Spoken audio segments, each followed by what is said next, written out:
മനുഷ്യ ശരീരത്തിലെ പ്രവർത്തനങ്ങളെ, ജീവൽ പ്രവർത്തനങ്ങളെ, ഉപാപചയ പ്രവർത്തനങ്ങളെ സ്വാധീനിക്കാൻ കഴിയുന്ന പ്രധാനപ്പെട്ട രണ്ട് ഘടകങ്ങളാണ് ധാതുലവണങ്ങളും വൈറ്റമിനുകളും. വൈറ്റമിനുകൾ കണ്ടെത്തിയതാര് എന്ന ചോദ്യത്തിന്റെ ഉത്തരം ഫ്രെഡറിക് ഹോപ്കിൻസ് എന്നാണ്. ഫ്രെഡറിക് ഹോപ്കിൻസ് ആണ് വൈറ്റമിൻ കണ്ടെത്തിയത്. എന്നാൽ വൈറ്റമിനുകൾക്ക് പേര് നൽകുന്നത് കാസിമർ ഫങ്ക് എന്ന് പറയുന്ന വ്യക്തിയാണ്. 1912 കാസിമർ ഫങ്ക് വൈറ്റമിനുകൾക്ക് പേര് നൽകുന്നത്. വൈറ്റമിനുകൾ പ്രധാനമായും രണ്ട് തരം ഉണ്ട്. ഒന്ന് ഫാറ്റ് സോളുബിൾ, കൊഴുപ്പിൽ ലയിക്കുന്നവ. രണ്ട് വാട്ടർ സോളുബിൾ, ജലത്തിൽ ലയിക്കുന്നവ.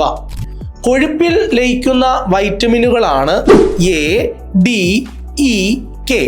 അഡക്ക് എന്നാണ് അതിന്റെ കോഡ്. അഡക്ക്, ADEK ചേർത്ത് നമുക്ക് അഡക്ക് എന്ന് പറയാം.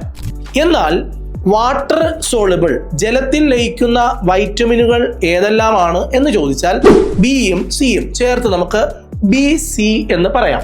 അപ്പോ കൊഴുപ്പിൽ ലയിക്കുന്ന വൈറ്റമിനുകളാണ് അഡക്ക്. എന്നാൽ വാട്ടർ സോളുബിൾ വൈറ്റമിൻ ഏതാണ് എന്ന് ചോദിച്ചാൽ ബിയും സിയും. ആകെ എത്ര വൈറ്റമിനുകളാണ് ഉള്ളത്? 13 വൈറ്റമിനുകൾ എന്ന് ഒരു ഉത്തരമുണ്ട്. എന്നാൽ പല വൈറ്റമിനുകളിലും അതിനകത്ത് സബ് കാറ്റഗറീസ് ഉണ്ട് എന്നതും ഓർക്കണം. കോംപ്ലക്സ് വൈറ്റമിനുകൾ എന്ന് അറിയപ്പെടുന്നതാണ് വൈറ്റമിൻ ബി. വൈറ്റമിൻ ബി ആണ് കോംപ്ലക്സ് വൈറ്റമിനുകൾ എന്ന് അറിയപ്പെടുന്നത്. വൈറ്റമിൻ ബിയിലെ പ്രധാനപ്പെട്ട കോംപ്ലക്സുകൾ 8 എണ്ണമാണ്.